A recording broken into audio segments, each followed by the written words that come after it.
Hey guys, welcome back to my channel. நான் உங்கள் ஜெரி. நீங்கள் நம்ம சேனலுக்கு புதுசாக இருந்தால் நம்ம சேனல் இப்போயே சப்ஸ்கிரைப் பண்ணி அந்த பெல் பட்டனை கிளிக் பண்ணுவீங்க. அப்போ தான் அடுத்தடுத்து போடுற வீடியோஸ் உங்களுக்கு உடனே நோட்டிஃபிகேஷன் வரும். கைஸ், இன்றைக்கி இந்த வீடியோவில் எதை பற்றி பார்க்க போகிறோம் அப்படின்னா, ஒரு அது எப்படி சொல்லன்னே தெரியல கைஸ். நான் ஆல்ரெடி நேற்றை போட்ட ஷார்ட்ஸில் போட்டிருப்பேன். நம்ம FC25 நம்ம ஒர்க்குக்கு விட்டுருக்கோம், அது ஃபுல்லாக ரெடியாக்க போகிறோம் அப்படின்னு. எந்த தைரியத்தில் விட்டோம்னா, நம்மக்கிட்ட தான் இன்னொரு வண்டி இருக்கே, நம்ம அதை வச்சு ஓட்டுவோம், அந்த வண்டி பொறுமையாக நம்ம வேலையை முடிச்செடுப்போன்னு. அதுக்கு முன்னாடி அந்த நம்ம ஹதீரா RS200 வந்து ஒய்ஃபை பார்க்க போகும்போது வண்டி ஃபுல்லாக சகதியாகி ஒரு மாதிரி பயங்கர டேட்டியாக இருந்து நம்ம நேற்றைக்கு வாட்டர் வாஷ் பண்ண போனோம். அதில் தான் பயங்கர சம்பவம் ஆகி போச்சு. நம்மக்கிட்ட ஒரு வண்டி இருக்கேன்னா நம்ம ஃபாக்ஸி, நம்ம FC25 நம்ம ஃபுல்லாக ரீஸ்டோரேஷன் மாதிரி அதுக்கு கொடுத்துருந்தோம். கொடுத்த மறுநாள் நம்ம RS நம்மளை இப்படி காலை வாரி விடணும்னு நான் நினச்சி பார்க்கல கைஸ். அது பயங்கர ஒரு சம்பவம். அதை நான் இப்போ சொல்லிடுறேன், வண்டி இன்ஜின் சீஸ் ஆகி போச்சு. அது என்ன பிரச்சனைன்னா அது இன்னும் தெரியல. வண்டியை வாட்டர் வாஷ் பண்ணும்போது தான் வாட்டர் வாஷ் பண்ணாங்க, க்ளீன் பண்ணாங்க, எல்லாமே சூப்பராக நடந்து. 2 ஹிந்திக்கார பசங்களும் ஒரு மலையாளி பையனும். இங்கேருந்து ஒரு 15 கிலோமீட்டர் என் வீட்டில் இருந்து லோக்கலாக இருக்கிற ஷாப்பை விட கொஞ்சம் ப்ரீமியமாக இருக்கவங்க கொண்டு போனால் நல்ல வண்டி கேர் எடுத்து பண்ணுவாங்க. நான் அங்கே கொண்டு போனேன். ஆனால் அங்கே வச்சு தான் சம்பவமே ஆச்சு. ஆனால் இந்த மாதிரி விஷயம் நான் இதுவரைக்கும் கேள்விப்பட்டதே இல்லை. வாட்டர் வாஷ் பண்ண போன இடத்துல இன்ஜின் சீஸ் ஆகிறது. நம்ம வண்டி 65,000+ கிலோமீட்டர் ஓட்டியிருக்கோம், நிறைய ட்ரிப்ஸ் போயிருக்கோம். தூங்காமல் இருப்பேன், நைட்டு போகணுன்னு தோணும். அந்த சடனாக ஒரு பிளான் பண்ணி லாஸ்ட்டாக போன ஒரு 6-7 ட்ரிப்பும் அந்த மாதிரி தான். வீட்டில் தனியாக இருக்கிறேன், தூக்கம் வராது, சரி போவோம்னு சொல்லிட்டு போயிடுவோம். ஆனால் எந்த இடத்தையும் நம்ம எக்ஸ்ப்ளோர் பண்ண மாட்டோம். பைக்கில் ரொம்ப தூரம் ஒரு 1000 கிலோமீட்டர் அந்த பக்கம் போவோம், 1000 கிலோமீட்டர் திருப்பி வரும், 2000 கிலோமீட்டர் ஒத்த ஸ்ட்ரெச்சில் அடிச்சுக்குவோம் ஒரு 2 days டைம்லேயே. அந்த மாதிரி நிறைய ட்ரிப் எல்லாம் போயிருக்கோம். ஆனால் இத்தனை நாளாகவே வண்டியில் ஒரு சின்ன இன்ஜின் நாய்ஸ் கூட வந்ததில்லை.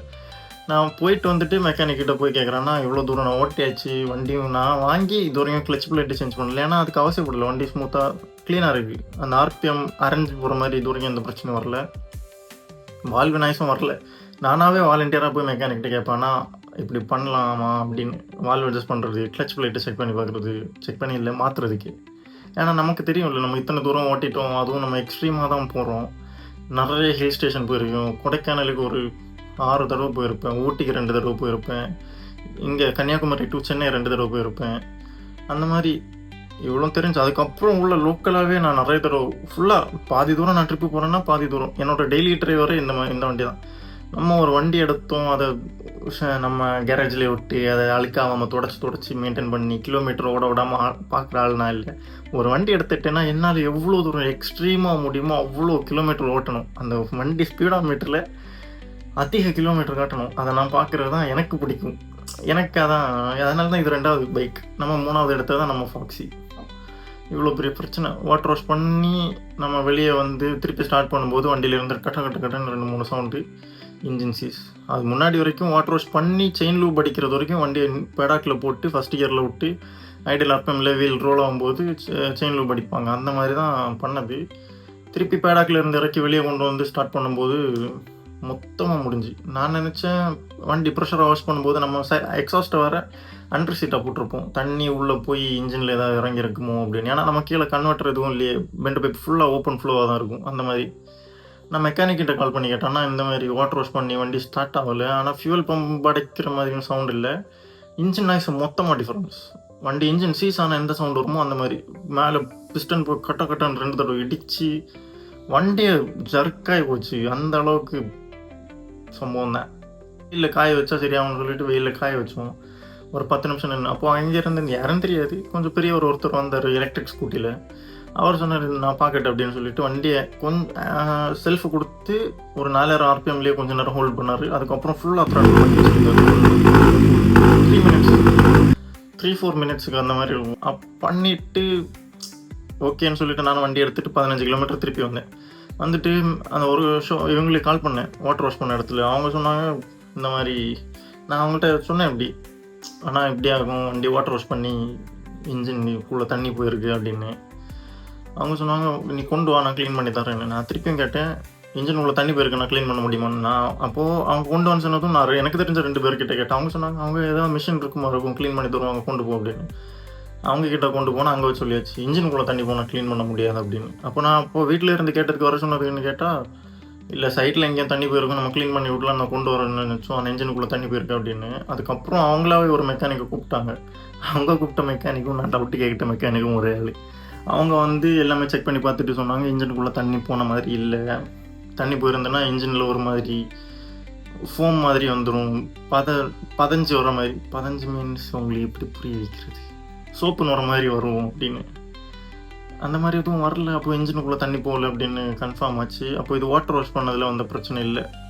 ஆனால் நமக்கு அப்படி தானே தோணும், வண்டியை இவ்வளோ தூரம் வாட்டர் வாஷ் பண்ணிவிட்டு செயின் லூப் அடிச்சுட்டு வண்டியை 5 மீட்ரு அதுலேருந்து இதில் இறக்கிட்டு திருப்பி ஸ்டார்ட் பண்ணும்போது வண்டி ஸ்டார்ட் ஆகலைன்னு அவங்க மேலே தான் தப்புன்னு நமக்கு தோணும்ல.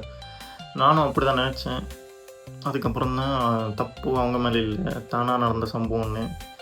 எந்த ஒரு எக்ஸ்ட்ரா நாய்ஸுமே இல்லாமல் பக்காவாக நம்ம மெயின்டைன் பண்ணிகிட்டு இருந்தோம் வண்டி. நான் வீடியோ போட்டல, ஆனால் ஒரு 10-15 நாள் இருக்கும். நம்ம மோட்டிவோட 20W50 இன்ஜின் ஆயில், 1.2 லிட்ரு, புது ஏர் ஃபில்ட்ரு, புது ஆயில் ஃபில்ட்ரு, வண்டியோட ஜென்ரல் செக்கப் மொத்தம் புது ஃபியூல் ஃபில்ட்ரு எல்லாமே நம்ம தான் மாற்றணும்.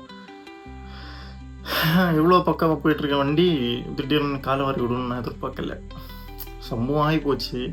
இப்போ அவன் வண்டி அவங்க ஒர்க் ஷாப்பில் தான் நிற்கிது. நம்ம வண்டியை ரெட் கலரில் மாடிஃபை பண்ணோமே நம்ம ஒர்க் ஷாப்பு, டார்க் மாஃபியா, அவங்க கடையில் தான் இருக்குது வண்டி.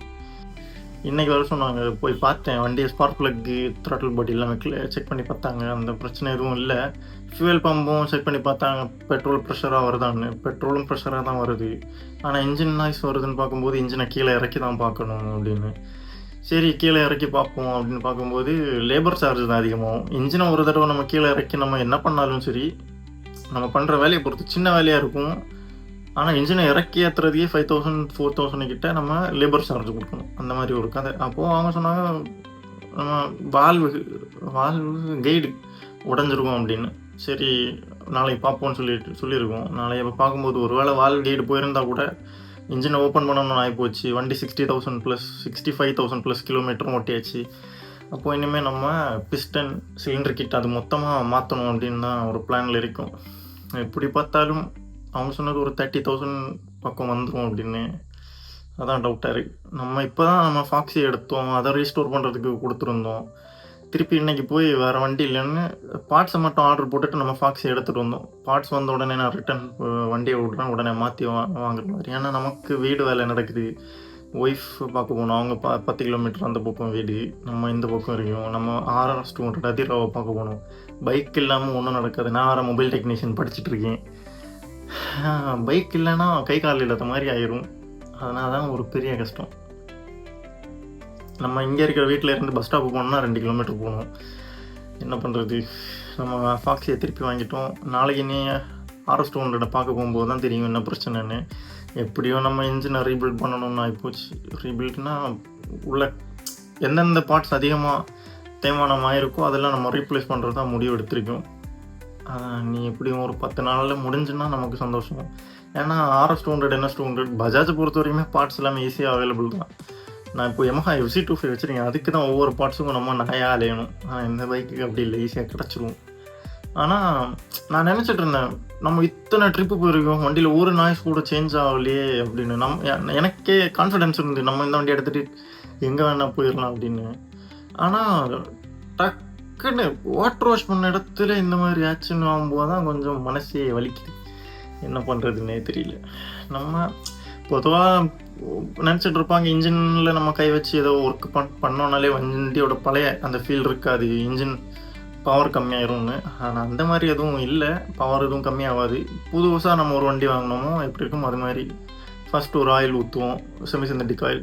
அதை 5,000 or 1,000 கிலோமீட்டரில் நம்ம ரீப்ளேஸ் பண்ணி ஃபுல்லி சிந்தட்டிக் ஆயில். நான் இது வரைக்குமே என்னோடய வண்டிக்கு ஃபுல்லி சிந்தட்டிக் ஆயில் தான் யூஸ் பண்ணிட்டுருக்கேன். செமி சிந்தட்டிக் யூஸ் பண்ணவே கிடையாது. மோட்டிவோட 20W50 7100 அந்த கிரேடோட ஆயில் தான் யூஸ் பண்ணிகிட்ருக்கேன். 5,000 ஒன்ஸ் நான் ஆயிலும் சேஞ்ச் பண்ணுவேன். இனிமேல் அந்த மாதிரி புது வண்டி எடுத்த மாதிரி தான் ஓட்டணும். ஆனால் தோணுது எக்ஸ்ட்ரா வேறு ஏதாவது மாடிஃபிகேஷன் கையோட முடிச்சிடலாமா, பேக் ஸ்விங்காக KTMோடதோ இல்லை டமினாரோடதோ போய் இன்ஸ்டால் பண்ணுவோமா அப்படின்னு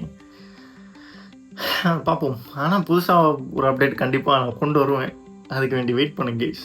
இன்னும் எவ்வளோ நாள் ஆகும் தெரியாது, பார்ப்போம். பின்னாடி வண்டியோட ஃபோட்டோ இருக்குது. பார்க்கும்போதே ஒவ்வொரு ஒர்க்கும் நம்ம நினச்சி ரசித்து பண்ணுவோம். ஆனால் திடீர்னு இல்லைன்னா ரொம்ப தான் கஷ்டமாக இருக்குது. வண்டியோட இன்னர் டியூப் வேறு ஆர்டர் போட்டிருந்தோம். 4K இன்னொரு டியூப் ஒரு 10 நாள் இருக்கும். ஸ்க்ராட்ச் இருக்குன்னு சொல்லி மாற்றணுன்னு. ஆனால் ஒரே அடியாக செலவு. இந்த வண்டி நான் எடுத்தது 1.25 lakhs செகண்ட் ஹேண்டில் வாங்கினேன். ஏன்னா நான் TN75 TN92 வண்டி எடுத்தேன் திருச்செந்தூர், ஒரு 100 கிலோமீட்டர். ஆனால் வெளி ரெஜிஸ்ட்ரேஷன் ஆகும்போது ரேட் ஒரு 20-30 அந்த அளவுக்கு வித்தியாசம் வரும். அது மாதிரி தான் நான் எடுத்தேன். நமக்கு ரெஜிஸ்ட்ரேஷன் தமிழ்நாடாக இருந்தால் போதும். நம்ம ஏன்னா ஒரு வண்டி 2-3 years தான் ஓட்ட போகிறோம். ஆனால் அந்த வண்டியை சேல் பண்ண மாட்டோம், நம்ம தான் வச்சுருப்போம் ஃபுல்லாக ட்ரிப்பு போகிறதுனால. அதுக்கு எதுக்கு ஒரு 30,000 எக்ஸ்ட்ரா கொடுக்கணும்னு ஒரு இதற்கு வேண்டி நான் இதை எடுத்தேன். இவ்வளோ நாள் எனக்கு ஒரு அடியும் இல்லாமல் நம்மளை சேஃபாக கொண்டு வந்து இவ்வளோ தூரம் இருத்திருக்கு. டுவெல் சேனல் ABS அதுவும் ஒரு காரணம், நம்ம கீழே விழுந்து வராமல் இருக்கிறதுக்கு. ஆனால் வண்டி எடுத்து 1.25 lakhsக்கு அப்புறம் நான் ஒரு 2 lakhs இந்த வண்டிக்காக நான் செலவு பண்ணியிருப்பேன். பெட்ரோல் எக்ஸ்பென்ஷன் சேர்த்தா ஒரு 3 lakhs ப்ளஸ் தான் வந்திருக்கும். என்ன பண்ணுறது, ஆசைப்பட்டு எடுத்த வண்டி. உங்கள் வண்டி யமஹாவோ KTMஓ பஜாஜோ ஏதோ ஒன்று, அதுக்கும் நல்லா இருந்த வண்டி திடீர்னு இந்த மாதிரி பிரச்சனை ஏதோ வந்திருக்குன்னா என்ன பிரச்சனைன்னு கீழே கமெண்ட் பண்ணுங்கள். RS 200 வச்சுருக்க உங்கள் ஃப்ரெண்ட்ஸுக்கும் இந்த வீடியோ ஷேர் பண்ணுங்கள். அவ்வளோதான் கைஸ், இந்த வீடியோ மனசு கஷ்டமாக க்ளோஸ் பண்ணுற இந்த வீடியோவை. பை. மீண்டும் ஒரு அடுத்த வீடியோவில் சந்திக்கலாம். அது வரைக்கும் நான் உங்கள் ஜெரி. Bye guys.